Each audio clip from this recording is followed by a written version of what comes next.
People today want clarity. They want context, connection. And you're never going to get there with dry data dumps and muddled messaging and cold logic. Those are not the tools of persuasion. And this is why clients bring me in, to help their leaders become more persuasive and more captivating. And that means putting down the PowerPoint, weaving a compelling narrative, and communicating like humans should. And it all starts with story. A few years ago, I was working with a client that makes candy and gum. I know, pretty sweet gig, right? They wanted to demonstrate their commitment to quality, and they had reams of data and evidence to make their case. But we took a different approach. We went looking for stories. And I'll never forget, I was down on the line one day talking to this woman named Estella. And Estella was the last stop on the production line. Every package of gum had to make its way through her before it went out the door. And so she walked me through her processes and procedures, but it didn't really grab me. Then I asked about her kids, and she lit up. She pointed to this code on the bottom of the package, and that code tells you exactly when and where the gum was made, right down to the individual shift and production line. And her kids can read the code. So what do you think happens when her family goes to the store?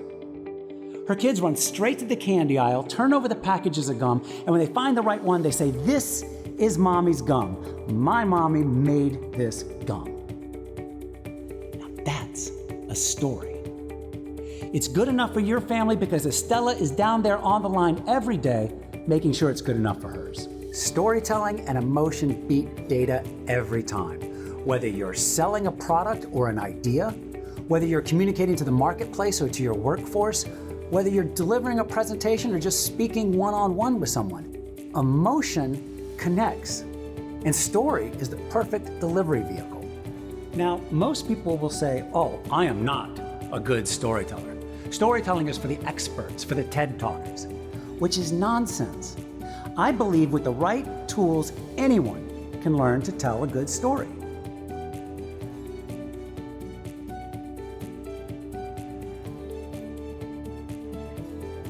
"93% of communication is nonverbal." We've all heard that, right? Is that true? Show of hands, is that true? Actually, hate to burst your bubble, it is false.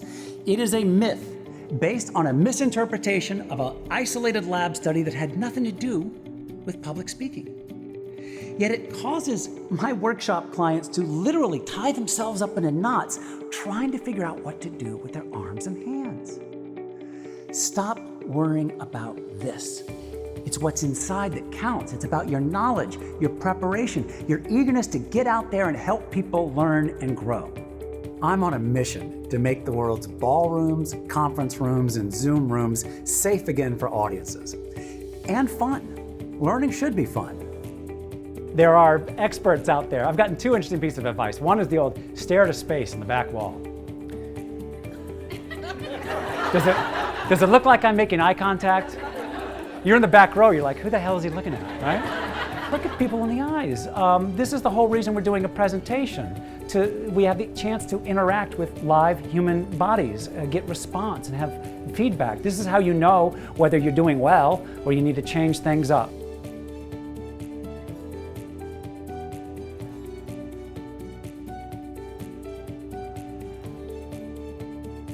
I'm Rob Biesenbach, and I wrote the book on storytelling. Well, a book on storytelling. But if your people could benefit from learning to become more compelling, persuasive, and authoritative communicators, we should talk.